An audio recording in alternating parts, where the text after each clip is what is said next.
À l'instar du disque dur contenu dans un ordinateur, notre corps détient la mémoire de la genèse familiale, ancestrale, karmique, enregistre des émotions, des stimuli, de la période périnatale, aussi de l'accouchement, de ce fameux passage qui revêt un moment si important dans nos vies puisqu'il symbolise finalement un premier cycle d'autonomie.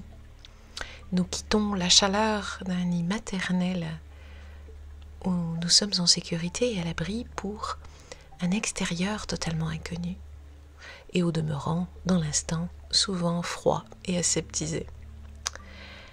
Et ces stimuli sont liés aux événements parfois blessants, traumatisants que nous avons vécus dans cet espace de chaleur maternelle ou bien sur une notion d'héritabilité ancestrale ou karmique.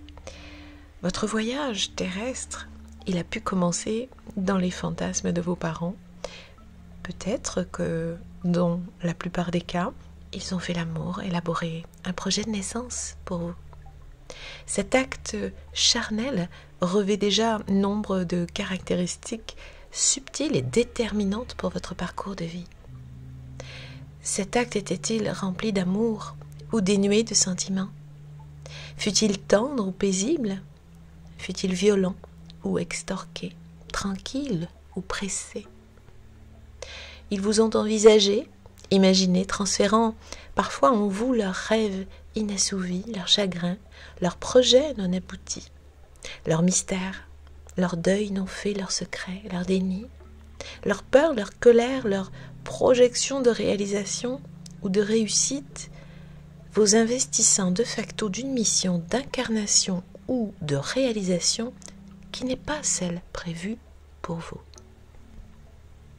Par instinct de survie, nous nions ou nous refoulons ces engrammes mémoriels parce que les ressentir est juste insupportable ou inapproprié.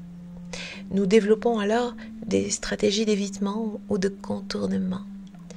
Il faut bien continuer à vivre, à grandir. Les scénarios de ces mémoires se trouvent être à l'origine parfois de maux, de malaises, de conditionnements répétitifs, de comportements négatifs, toxiques. Nous pouvons rester marqués par ces empreintes, par des blessures, des traumatismes enfermés, par des croyances ou des comportements inadéquats une vie durant, où nous n'aurons de cesse de nous torturer, de nous saboter, de nous détruire parfois, de nous interdire le bonheur, comme s'il s'agissait d'une zone de non-droit accessible uniquement au devoir ou au mérite. L'identification de votre empreinte existentielle vous permet de comprendre l'influence de cet héritage sans pour autant porter de jugement sur vos parents, prendre ou reprendre votre juste place, conscientiser, libérer vos ressources, interrompre la logique des transmissions transgénérationnelles, vous apaiser émotionnellement et cicatriser les blessures encore béantes de votre histoire familiale. L'écho-résonance est la source d'informations contractantes d'où résonne la vibration souffrante. C'est une émotion retenue ou la blessure génératrice de scénarios préconscients qui vont alimenter un chemin de vie totalement discordant avec votre nature profonde. C'est comme un écho sourd et inconnu qui va émettre comme un sonar et attirer comme un aimant la situation, le comportement ou la personne qui va confirmer votre croyance. Par exemple, si vous attirez toujours sur votre chemin de vie des situations où on vous manque de respect, l'aimant contractant que vous attirez à vous dans les situations parle d'une mémoire résiduelle à plusieurs facettes de lecture.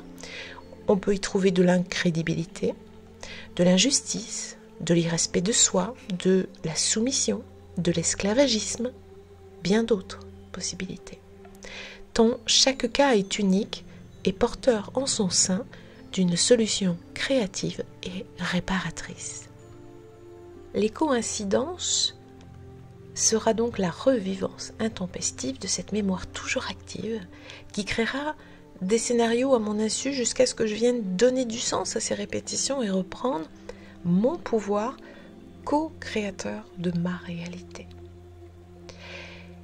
Il y a des conséquences à la répression des scénarios sur 4 plans majeurs: émotionnel, comportemental, cognitif, biologique. Parce que lorsque parler nous est impossible, par pudeur, par peur, par honte, par culpabilité, notre corps exprime à notre place, par différents troubles, par des attitudes inadaptées, par le tumulte ou le chaos qui règne dans le monde intérieur. Et oui, l'éclairant logique, symptomatique. Notre corps cherche alors avec amour à nous guérir puisque nous taisons l'indicible. Notre cerveau envoie un message de survie à notre biologie par l'expression d'un conflit qui se veut être un processus salvateur de guérison ou de sauvegarde de notre santé.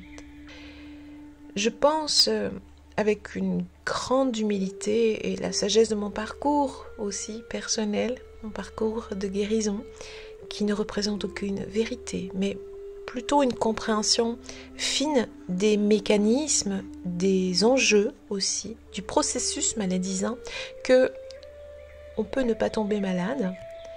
La solution est en nous, en choisissant d'être responsable à 100% et surtout de faire le choix de nous. Le processus d'activation vitale des ressources d'auto-guérison naturelle, naît de votre réalité intérieure et tend vers l'harmonie avec la réalité extérieure. Programmer ou relancer ce processus vous permet d'accéder à la prospérité, à la santé, aux richesses relationnelles, affectives, financières. Vous créez véritablement un avenir prospère en adéquation avec vos désirs, en vous affirmant, en osant faire de nouveaux choix. Le corps humain comporte environ 100 billions de cellules et accomplit chaque jour 200 millions de processus d'ajustement chimique. Vos cellules présentent un champ vibratoire électromagnétique sensible à vos intentions, à vos pensées, à vos ressentis. Certaines, bien sûr, contiennent des programmes par défaut. Vous seul détenez le pouvoir de les modifier ou de les personnaliser. Vous devenez ce que vous êtes. Un être humain compte environ 100 milliards de cellules vivant et travaillant de concert au sein de notre organisme. 20 milliards d'entre elles meurent chaque jour et se renouvellent. Et ce cycle du vivant se répète à votre insu et plusieurs fois au cours de votre vie. Le rythme de ce renouvellement varie selon les endroits de notre corps.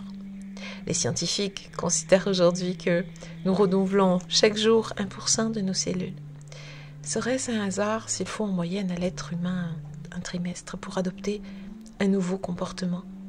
21 jours, dit-on, à notre inconscient pour intégrer une nouvelle donnée comme fiable et durable. Bien que parfois, le changement puisse se faire en une seconde pour certains et que ce peut être plusieurs dizaines de fois 21 jours sans que rien ne se passe. Voilà, donc peut-être au travers cette proposition d'aujourd'hui, vous demandez d'être peut-être un peu plus à l'écoute de ces signaux corporels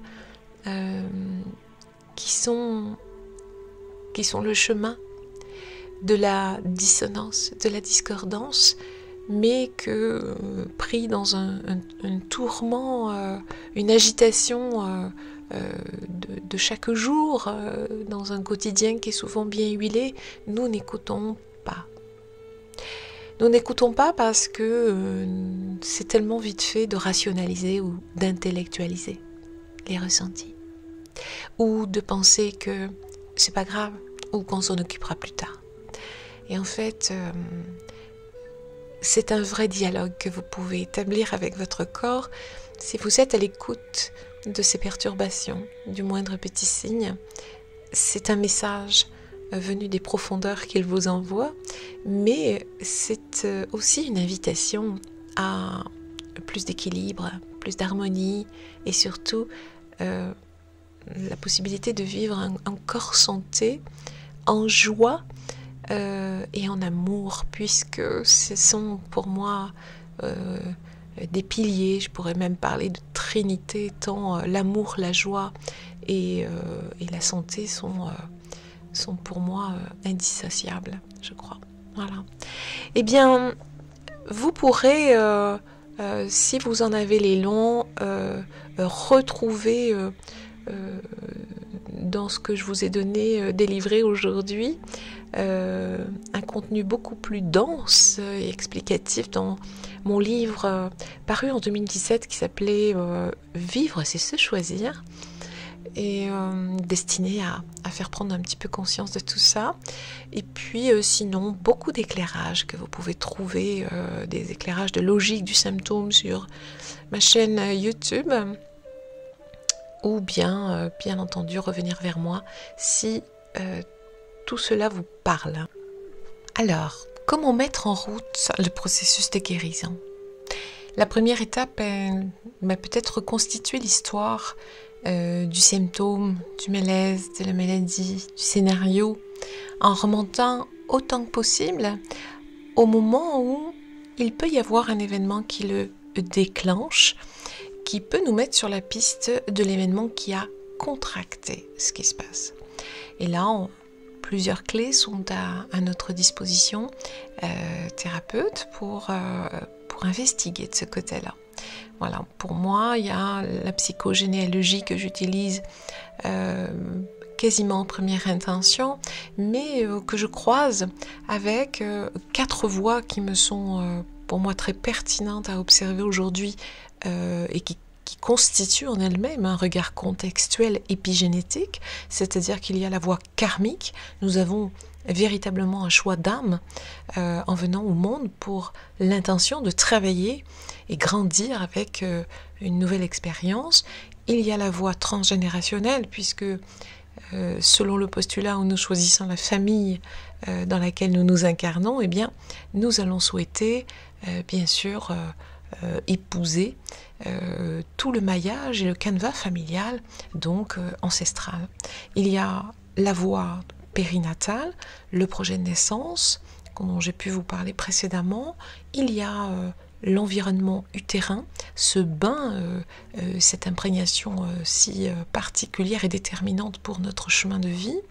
Il y a le passage, l'accouchement et les premiers instants de vie de l'enfant. Et puis ensuite, bien entendu, il y a tout l'aspect biographique. Et là, il y a ce pouvoir de poser nos couleurs sur une toile esquissée. Voilà.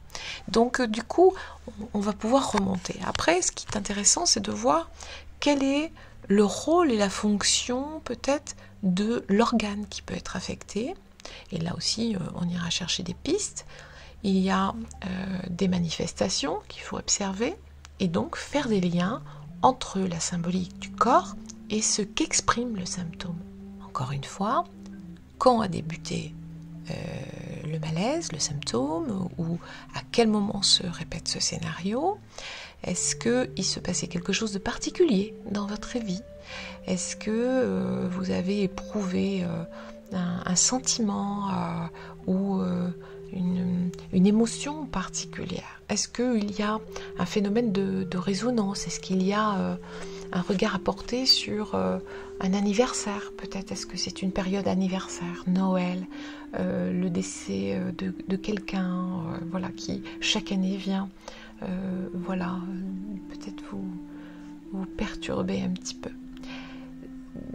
Ouvrir des pistes d'introspection comme celle-ci est très très intéressant pour retrouver la cause dans une dynamique de prise de conscience vitale, j'allais dire, parce que ça veut donc dire que la situation vécue n'a pas pu être digérée, exprimée, et donc fatalement le corps s'en empare, parce que s'il ne fait pas, s'il n'agit pas de cette manière-là, vous croyez avoir géré l'impact.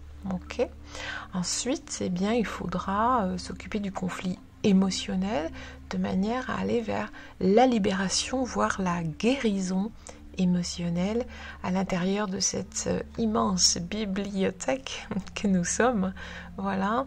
Et essayer de retrouver un chemin proche de notre unité, de notre nature. Voilà. Allez, je vous donne un petit exercice sur une petite minute méditative. Hein. Voilà, je sais que vous l'aimez, donc c'est parti. Voilà, juste prenez un point de référence devant vos yeux, sans fermer les yeux. Du coup, cette fois, prenez un point de référence fixe devant vous. Portez votre attention sur ce point. Voilà. Sentez juste votre corps là déposé, si c'est possible pour vous. Soyez attentif à la perception que vous avez de vous dans l'instant. Tout ce que cet audio a pu susciter en vous. Réveillez. Peut-être comme une alerte. Soyez attentif simplement. Peut-être le goût de revenir à plus de sens, plus de conscience, pour installer plus de paix.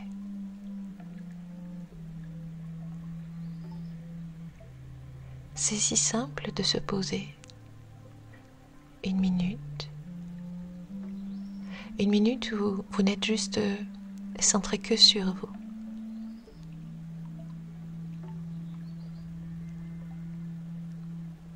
Juste centré, tranquille, paisible.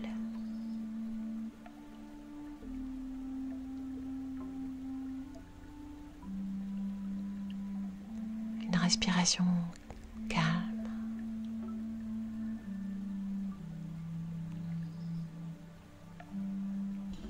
Et dans cet instant, vous pouvez être attentif aussi à ce qui vous entoure, au vivant, sans pour autant le choisir. Il fait partie de votre environnement.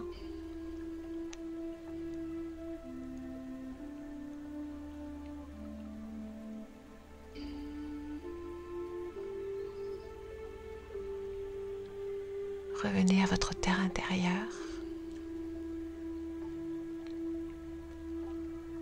Et je vous propose peut-être de vous demander ce qui, en vous, là, aujourd'hui, maintenant, dans l'instant, a besoin d'être guéri.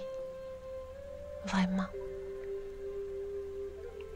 Avec beaucoup d'amour pour vous.